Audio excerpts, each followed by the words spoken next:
I'm working back on the Citroen again now. We've got a few other jobs going on. We've got 4 or 5 other jobs going on at the same time. We're actually doing some decorating in one of the bedrooms, and it's going to be all year long probably. We'll go from one room to the next to the next. Lots of gardening stuff, lots of household woodwork that has to be done, so some of the projects will be put on hold. This Citroen is obviously a fill-in type thing. It's something we do when we're not busy with other stuff or we're waiting on parts. It's a good idea to have a little sideline, look, something that you can kind of go backwards and forwards on when you wait for bits or whatever. So I started welding this in, as you can see, along there. I checked first to make sure it was absolutely in line, which it is. And what I'll do here, you can see I've actually taken the welds out here, or ground them off, planched them off, and you can see there's the odd little gap here and there along here, a little bit tighter there. There's the odd gap along here. Now what I can do is, if I decide to make this a running board as it is, there's enough welds in that, and by the time I've welded underneath, which you can't see anyway, what we can do is we can lead load these pieces in instead of welding all the way along, which will add extra weight. It won't warp it because it's 3mm. The tubular, the half tubular is 3mm, and so is the metal, so it isn't going to warp. But it's an awful lot of welding, a lot of time, a lot of cutting back, a lot of preparation. It's easy just to lead load them in. I wouldn't put filler in them because they'll crack obviously, but lead will be there long after the metal's gone. So this is what I'm going to do here. Now there's a chance that I might put a highly polished checker plate on it, but what I am thinking about is, I know that I've checked online, I can actually buy runners, individual runners that will go along here, possibly 4. And they even have end caps on them, and the rubber, so you put them down, they're aluminium, you screw them on, and then you stick the shaped rubber into them, and that I think will look quite in line with what the car would have been. I think the checker plate might make it look a bit Heath Robertson. So as I say, you can see I've welded them all the way along. Once I've got this done and cleaned down, I'll turn it over, I'll weld I'll weld this to the frame itself, which I've already done on that side. And as you can see, I'll have to check the next bit now that goes in here, which is underneath.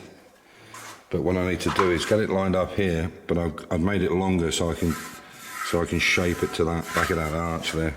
You can see there's the welder. So we've had a bit of a tidy up, and as you can see on this one, it's only welded.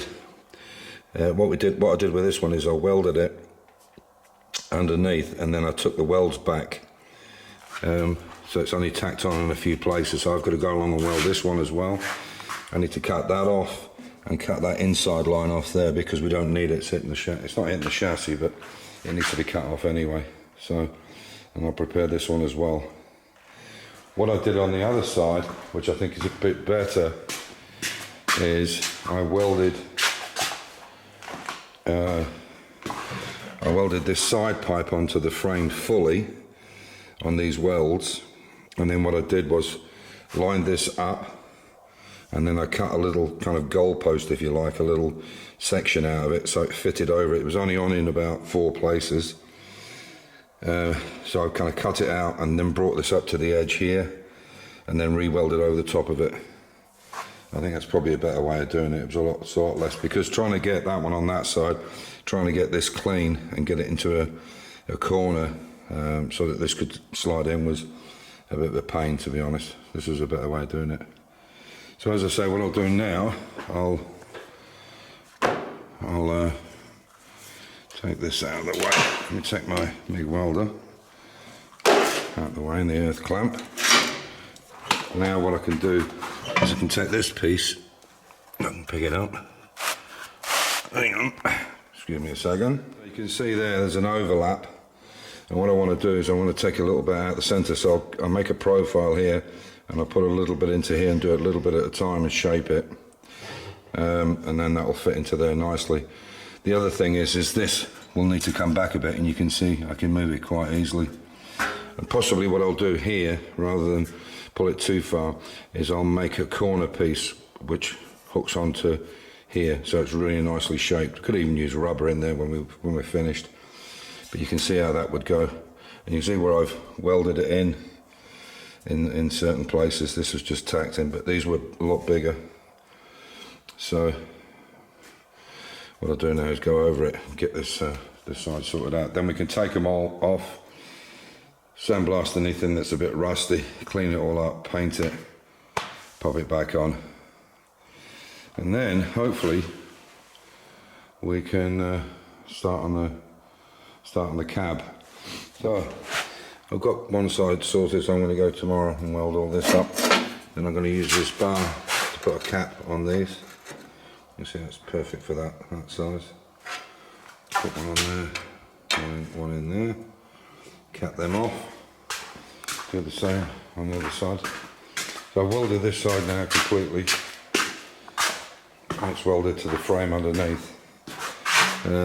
These bits you can see here was where it's blued because I did a continuous weld all the way along. That's why I've cleaned it back, because it oxidizes quite quickly.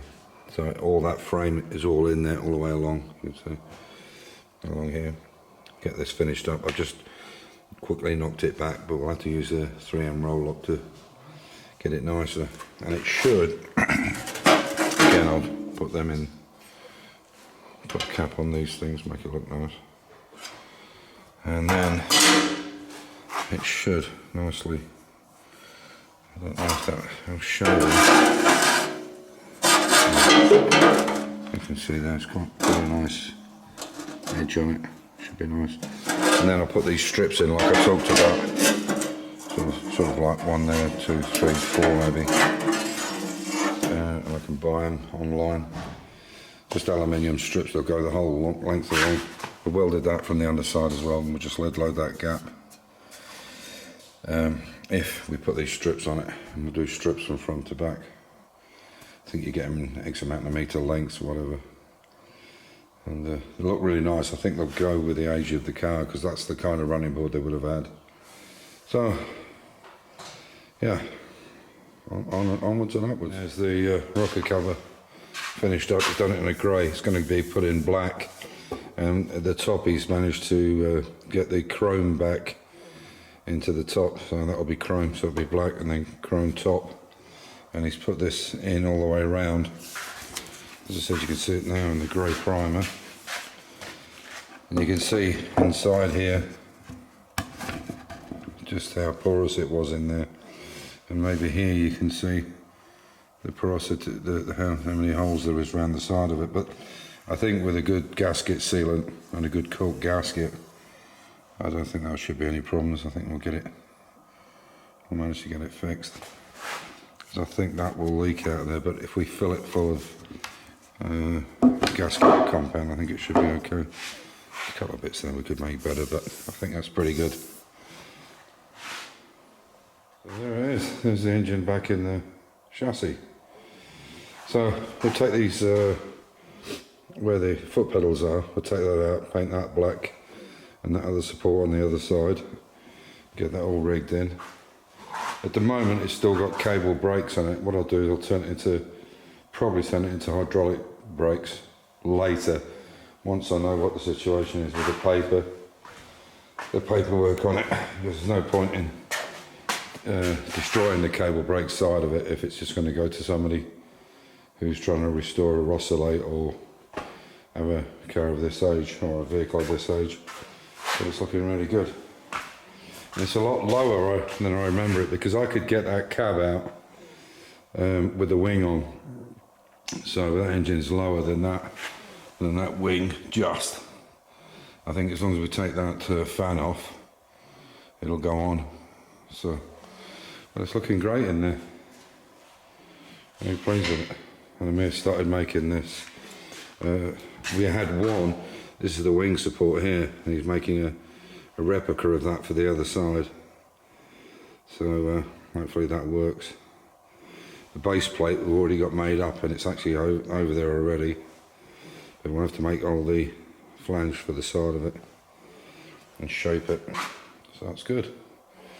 and then get on with the cab.